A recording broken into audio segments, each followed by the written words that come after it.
आज की physics class का जो विषय है वो प्रिज्म और प्रिज्म से संबंधित जानकारी है। मैं प्रिज्म को आज आपको इतनी अच्छी तरीके से समझाऊंगा कि दोबारा कभी इस प्रिज्म को समझने की जरूरत ही नहीं पड़ेगी और ना ही इसकी ज्यामितीय आकृति में कोई कंफ्यूजन हो। अक्सर बच्चे जो है वो ये समझते हैं ना, क्योंकि भौतिक विज्ञान के अंदर प्रिज्म पे होने वाली घटनाओं को जो दर्शाते हैं वो एक त्रिभुज के आकार के प्रिज्म पे दर्शाते हैं। तो अक्सर पढ़ाने वालों में भी कंफ्यूजन होता है और बच्चों में भी कंफ्यूजन होता है, लेकिन इस कंफ्यूजन से किसी तरीके से कंफ्यूज होने की जरूरत नहीं है। प्रिज्म की सबसे पहले तो परिभाषा देंगे, उसके बाद प्रिज्म के बारे में हम आपको धीरे धीरे एक एक करके सारी बेसिक जानकारी के साथ साथ प्रिज्म से संबंधित हर एक भौतिक विज्ञान का सूत्र देंगे और प्रिज्म पे होने वाली हर एक घटना को भी बताएंगे। तो हम प्रिज्म की परिभाषा को देंगे, लेकिन मैंने बोर्ड पे जरा देखे, मैंने बोर्ड पे जो है ना 1 2 3 4 त्रिभुज बना दिए हैं। तो क्योंकि बच्चों के दिमाग में ऐसी आकृति का प्रिज्म होता है, लेकिन हकीकत यह है कि प्रिज्म इस आकृति का नहीं हो सकता है। हो भी सकता है, नहीं भी हो सकता है, हो भी सकता है, नहीं हो सकता है। इससे क्या मतलब है? क्या ये वाकई बात प्रिज्म है? अगर प्रिज्म है तो ये कौन सा प्रिज्म है, और अगर प्रिज्म नहीं है तो फिर ये क्यों नहीं है? तो पहली बात तो मैं आज प्रिज्म के बारे में बताऊंगा। इसके लिए ना मुझे ज्यामितीय आकृति प्रिज्म की सबसे पहले बतानी है और प्रिज्म की परिभाषा आपको देनी है। तो मैं क्या करूंगा ना, आपको प्रिज्म की परिभाषा के लिए सबके घरों में आलू होता है, ठीक है? हाँ, सबके घरों में आलू है। उस आलू से आज मैं आपको प्रिज्म की आकृति और प्रिज्म की परिभाषा के बारे में बताऊंगा। परिभाषा को मुझसे ओरल सुन लीजिए आप, ठीक है? कि प्रिज्म एक क्या है? त्रिआयामी यानी कि 3D संरचना है। 3D कौन से? जिसमें तीनों पृष्ठ आपके नजर आते हो। 3D संरचना है और इसमें प्रिज्म की शर्तों में क्या है कि प्रिज्म के पृष्ठ बिल्कुल समांतर होने चाहिए। कैसे होने चाहिए? प्रिज्म के तीनों पृष्ठ समांतर होने चाहिए। अब 3 पृष्ठ की बात 3D की वजह से ले लिया हूं, वैसे प्रिज्म के अंदर पृष्ठ और भी हो सकते हैं, बहुपृष्ठ हो सकते हैं, ठीक है? तो अब मैं अपने प्रिज्म को आपको उसकी आकृतियों को एक आलू से बना करके दिखाऊंगा। तो ठीक है, चलिए अब हम प्रिज्म की परिभाषा को और प्रिज्म के प्रकार को और प्रिज्म के ज्यामितीय आकार को आलू को लेकर के दिखाते हैं। इस बास्केट में देख रहे होंगे आपको, ये आलू सबके घर पे आसानी से मिल जाते हैं, लेकिन इस आलू से मैं आपको प्रिज्म और प्रिज्म के आकार, प्रिज्म के प्रकार, प्रिज्म की परिभाषा के बारे में बताऊंगा। तो आप देखिएगा कि मैंने क्या किया है, मैंने एक आलू को लिया है, इस आलू को एक ले लिया है। तो अभी इस आलू में क्या है, ये आलू आपका जब छुएंगे तो ये कहीं से भी समतल नहीं है, हर तरफ से छूने से इस पे ढाल नजर आएगा। तो इसमें वक्र के आकार हैं, इसमें कैसे हैं? वक्र के आकार हैं। लेकिन अब मैं क्या करूंगा ना, इसको ठीक है, इसको पृष्ठ को समतल बनाने के लिए मैंने इस आलू को एक छुरी से काट के ठीक है 2 भागों में बांट दिया है। तो ये इस आलू के क्या टुकड़े हो गए? 2 हो गए। अब इसमें कम से कम मैं ये कह सकता हूं कि इसका एक भाग कैसा हो गया? समतल हो गया। तो उस समतल भाग को जब मैं देखूंगा ना तो कैसे पहचानूंगा? ठीक है भाई, समतल और आर्क कैसे होते हैं। मैंने इसे ठीक है इस बोर्ड के पृष्ठ पे यहाँ पर रख दिया है, इसमें ठीक है, या इसमें रख दिया है, इनमें से किसी में रख दिया है। तो ये बिल्कुल इसे स्पर्श करके ऐसे करके चिपक गया है, इस तरह से, ठीक है भाई, स्पर्श करके चिपक गया। तो मैंने क्या देखा है? मैंने ये देखा है ठीक है कि ये जो आलू था, ठीक है, तो इस आलू के जो ये हिस्से थे ये समतल पृष्ठ हो गए हैं, समतल पृष्ठ। अब इसे ऐसे करके छू के देखेंगे, इसमें ना तो कोई ढाल दिखेगा, कुछ नहीं दिखेगा। तो इस आलू का कैसे होगा? समतल पृष्ठ हो गए। अब मुझे इस आलू से ठीक है प्रिज्म को बनाना है, प्रिज्म के प्रकार को बताना है और सारी बातें आपको समझानी है। तो इससे पहले मैं आपको समतल और आर्क वाले पृष्ठ के बारे में बता दूं। तो मैंने अपने आलू को उठाकर तो इधर रख दिया है, लेकिन मैंने क्या किया है ना, अपने मार्कर से ठीक है इस पे ज्यामितीय आकृतियों को बना दिया है। तो इन ज्यामितीय आकृतियों में आप देखेंगे क्या है ना, एक चीज सबसे ज्यादा कॉमन क्या है, ये इनकी भुजाएं तो हैं, लेकिन इन भुजाओं में बिल्कुल भी कहीं पे ठीक है चाप या आर्क नहीं लगा हुआ है। तो इसका मतलब ये भुजाएं जो हैं वो समतल भुजाएं कहलाती हैं, ठीक है। अब आर्क वाली भुजाएं कौन सी होती हैं? आर्क जिसमें इस तरह से बना हो, ये आया, ये चाप लग गया, ये कहलाती हैं आपकी वक्रीय भुजाएं और ये कहलाती हैं आपकी समतल भुजाएं। तो इन पे जो पृष्ठ बन के आएगा वो समतल पृष्ठ आएंगे, जैसे इस बोर्ड का पृष्ठ है, और इस पे जो पृष्ठ बन के आएगा वो बेलनाकार पृष्ठ बन के आएंगे, जैसे कोई आपका सिलेंडर होता है ना, उसका पृष्ठ बन के आएगा। अब मुझे ठीक है पृष्ठ से तो बता ही दिया है, अब मुझे प्रिज्म के बारे में आना है। तो प्रिज्म की सबसे पहले तो मैं आपको, ठीक है, परिभाषा देना चाहूंगा। तो एक पहले मन से तो ये बात निकल जाए कि प्रिज्म के अंदर केवल 3 भुजाएं होती हैं, ये बात निकल जाना चाहिए, ठीक है। प्रिज्म, ठीक है, 3 का मतलब कि एक 3D संरचना है, ठीक है, एक्स वाई जेड अक्ष की संरचना है। अब इस संरचना में 3D में पता क्या होता है कि इसे त्रिआयामी कहते हैं। त्रिआयामी संरचना के साथ साथ, ठीक है, इसके पृष्ठ समतल होना चाहिए।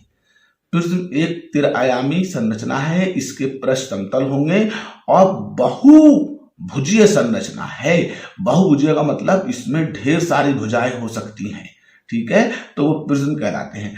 अब प्रिज्म की जो आमने सामने के पृष्ठ हैं, आमने सामने के पृष्ठ, ठीक है, वो पृष्ठ का एक दूसरे के समांतर है क्या? वो पृष्ठ, ठीक है, अपने आधार पर लंबवत है। तो इस तरीके से प्रिज्म के प्रकार बनकर आएंगे। तो खैर पहले तो मैं प्रिज्म की परिभाषा बताऊं आपको, तो आप क्या परिभाषा देंगे कि प्रिज्म एक त्रिआयामी, यानी कि 3 आयाम वाली, यानी कि 3 पृष्ठ, 3 अक्ष वाली, 3 तल वाली, ठीक है, बहुभुजीय आकृति है, प्रिज्म है ये। अब प्रिज्म में मैंने क्या किया, इसको बनाना है, तो प्रिज्म का हर एक पृष्ठ आधार बन सकता है, ठीक है। तो मैंने एक आलू को लिया और इस आलू को लेकर के मैंने इसे बनाना शुरू किया। तो मैंने क्या किया ना, देखिए, मैंने इसका जो ऊपर का हिस्सा था इसे काट दिया, ये तो एक पृष्ठ ये बन गया और एक पृष्ठ ये बन गया। तो अगर मैं इसको इस पर रख दूंगा तो ये आधार हो गया, और अगर मैं इसको इस पर रख दूंगा तो ये आधार हो गया। अब मैंने इसी आलू को इस तरीके से लिया, ठीक है, और एक टुकड़ा और काट दिया। तो अब अगर मैं इसे इस पर रख दूंगा तो ये आधार बन गया इसका, ठीक है। और अब मैंने इसको ऐसे करके काटा, तो अगर मैं इसको इस पर रख दूंगा, ठीक है, इस वाले हिस्से पे, तो ये इसका आधार बन जाएगा। और अगर मैं, ठीक है, अब मैंने इसका ये हिस्सा लिया, ठीक है, और एक इसका हिस्सा मैंने ये लिया है, ठीक है, तो ये मैंने इसको काट दिए। तो अब साथ साथ पता है, इसे किसी पर रख दो, इस आलू को किसी पृष्ठ पर रख दो, ये इसके क्या बन गए, आधार बन गए। अब साथ ही साथ इसमें पृष्ठ कितने बन गए, 1 पृष्ठ, 2 पृष्ठ, 3 पृष्ठ, 4 पृष्ठ, 5 पृष्ठ, 6 पृष्ठ, और ऐसे काटते 7वां पृष्ठ, ऐसे काटते 8वां पृष्ठ, 9वां पृष्ठ, तो इसमें ढेर से पृष्ठ बन जाते, जैसे मैंने यहाँ पे दिखाएंगे भुजाओं के रूप में पृष्ठ। तो ये क्या है, ठीक है, एक त्रिआयामी, 3 आयाम इसमें कौन कौन से दिखे, 1 2 3, त्रिआयामी संरचना हो गई, और साथ ही साथ इसमें बहुपृष्ठ हुआ। अब क्या है, इस वाले के ये सब पृष्ठ, इस वाले के ये सब पृष्ठ, ठीक है। तो अब जिस पे इसको रख दिया ये आधार हो गया, इस पे रखा तो ये आधार हो गया, इस पे रखेंगे तो ये आधार हो जाएगा, इस पे रखेंगे तो ये आधार हो जाएगा। तो प्रिज्म का आधार कोई सा पृष्ठ हो सकता है, तो ये तो हो गया इसके पृष्ठ का आधार। अब जो चीज ऊपर आ गई वो उसका शीर्ष हो जाएगा।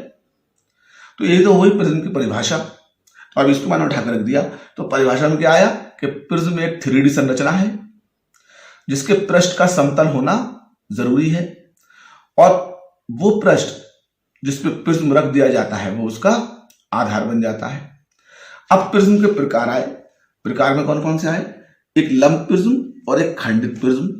तो लंब प्रिज्म कौन सा होगा, जरा देखें। तो मैंने ये इसमें एक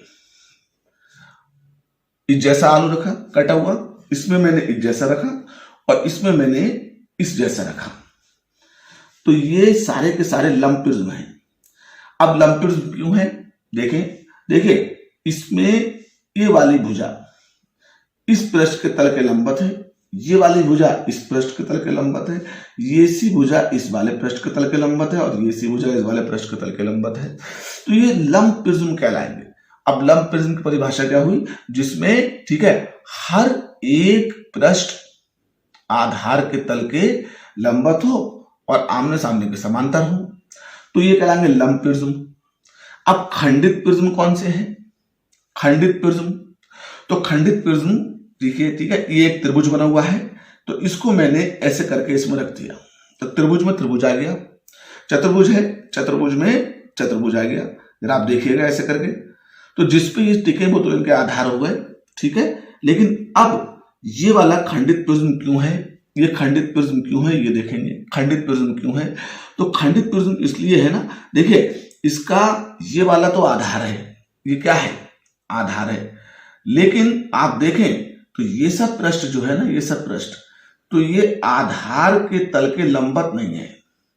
जैसे इस पर रख के दिखाऊं मैं, इस भुजा पे, इस वाली भुजा पे, तो ये वाली भुजा पे ये सब पृष्ठ लंबवत नहीं है, तो ये क्या हो जाएगा, खंडित प्रिज्म हो जाएगा। तो खंडित प्रिज्म किन्हें कहा करो ना, ठीक है, जिनके पृष्ठ आधार पर लंब ना हो तो वो खंडित प्रिज्म कहलाएंगे, और जिनके पृष्ठ आधार पर लंब हो तो वो आपके लंब प्रिज्म कहलाएंगे। और प्रिज्म क्या कहलाएगा, प्रिज्म 3, ठीक है, या 3 से ज्यादा या फिर n भुजाओं वाला समतल पृष्ठीय बहुभुजीय, समतल पृष्ठीय बहुभुजीय आकृति जो होती है वो प्रिज्म कहलाती है। तो इसमें क्लास में मैंने आपको एक आलू को लेकर प्रिज्मों के बारे में समझाया था, प्रिज्म के प्रकार के बारे में समझाया था। उम्मीद करता हूं कि आपको प्रिज्म और प्रिज्म के प्रकार के बारे में पता चल गया होगा। अब प्रिज्म से संबंधित जो और दूसरी बेसिक जानकारी है उसको अब मैं आपको अपनी फिजिक्स की क्लास में जैसे समझाता हूं वैसे समझाता हूं।